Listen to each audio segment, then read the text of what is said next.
देवेंद्र फडणवीसांच्या कार्यालयात तोडफोड झालेली आहे। अज्ञात महिलेकडून फडणवीसांच्या कार्यालयात तोडफोड करण्यात आलेली आहे। गिरीश गायकवाड आमचे प्रतिनिधी आपल्या सोबत थेट जोडलेत। गिरीश, काय सध्याचे अपडेट? नक्कीच आपण पाहतोय की काल ज्या पद्धतीनं ही महिला त्या ठिकाणी पोहोचली होती मंत्रालयामध्ये आणि व्हीव्हीआयपी ज्या ठिकाणाहून एंट्री करतात त्याच ठिकाणाहून या महिलेनं प्रवेश घेतला होता आणि यानंतर देवेंद्र फडणवीस यांच्या कार्यालयाबाहेरच्या कुंड्या तोडल्या होत्या, त्यांची नावाची जी पाटी आहे त्याची देखील तोडफोड केली होती। हा सगळा प्रकार जो आहे त्याचे व्हिडिओ सुद्धा आता समोर आलेले आहेत आणि हा सगळा प्रकार समोर आल्यानंतर देवेंद्र फडणवीस यांनी प्रतिक्रिया दिली। मुंबई पोलीस दल जे आहेत ते आता ॲक्शन मोडमध्ये, मी सध्या दादरमध्ये आहे। दादरचं रामगिरी इमारत जी आहे, रामगिरी हाईट्स, त्या ठिकाणी मी सध्या पोहोचलेलो आहे, ज्या ठिकाणी ही महिला राहते अशी माहिती मिळालेली आणि पोलिसांचं एक पथक, दादर शिवाजी पार्क पोलिसांचं एक पथक जे आहे ते सुद्धा या ठिकाणी दाखल झालेलं आहे। ही सगळी दृश्य मी माझा कॅमेरामॅन मनीषला सांगेल की दाखवावी। पोलिसांची जी व्हॅन आहे ती या ठिकाणी पोहोचलेली आहे। पोलीस या ठिकाणच्या लोकांची सुद्धा सगळी इत्थंभूत माहिती गोळा करण्याचं जे काम आहे ते करत आहेत आणि दुसरी गोष्ट म्हणजे 6व्या मजल्यावर या महिलेचं घर असल्याचं बोललं जातं। या ठिकाणी आपण पाहतोय की पोलिसांचा बंदोबस्त आता वाढलेला आहे। लिफ्ट जवळ देखील पोलीस उभे आहेत। कुणालाही इमारतीच्या आतमध्ये जाण्यास परवानगी देण्यात येत नाहीये, केवळ जे स्थानिक आहेत त्यांनाच या इमारतीमध्ये प्रवेश दिला जातोय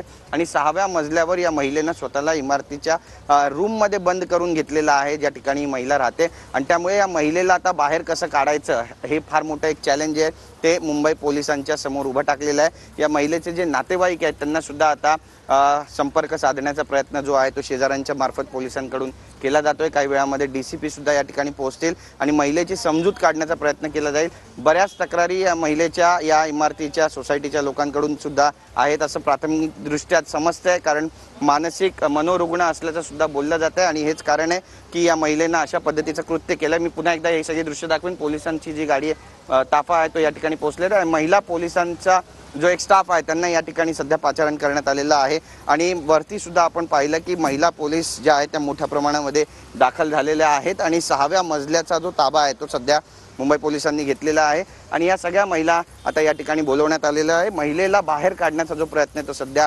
वॉर फुटिंगवर सुरू आहे आणि नेमका तिने हे कृत्य कशासाठी केलेलं आहे, कारण महाराष्ट्राचे उपमुख्यमंत्री आहेत, गृहमंत्री आहेत, त्यांच्याच सोबत हा प्रकार घडलेला आहे।